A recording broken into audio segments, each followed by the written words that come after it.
എന്തു പറയാനാ മാഷേ, സുഖം തന്നെ. അല്ല, ഇന്ന് മാഷ് സ്കൂളിൽ പോയില്ലേ? അവധിയൊന്നുമില്ലല്ലോ. ബുധനാഴ്ചയല്ലേ? ഒരു ചെറിയ സംശയം.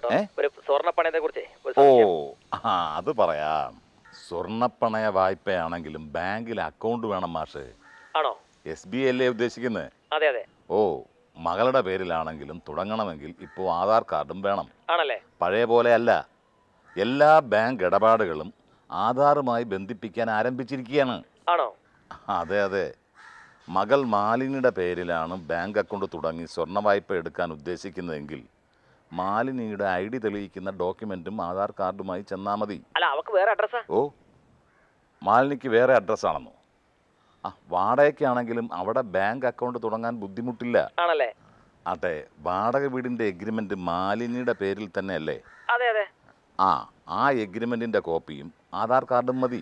അത്ര മതിയല്ലേ? ഒരു ദിവസം കൊണ്ട് തന്നെ അക്കൗണ്ട് തുടങ്ങി വായ്പ എടുക്കാൻ സാധിക്കും. വേറെ ഡോക്യുമെന്റുകൾ ഒന്നും ആവശ്യമില്ല. അതെ, ഒരു കാര്യം ഞാൻ അങ്ങോട്ട് ചോദിക്കട്ടെ? മാഷിന്റെ അക്കൗണ്ട് ഇവിടെ നാട്ടിലെ ബാങ്കിൽ തന്നെ അല്ലേ? അതെ അതെ. ശരി ശരി, അത് ആധാർ കാർഡുമായി ബന്ധിപ്പിച്ചുവോ? ഇല്ല, ബന്ധിപ്പിച്ചില്ല. ഇല്ലേ? ഇല്ല. എന്നാ ഒട്ടും വൈകിക്കണ്ട.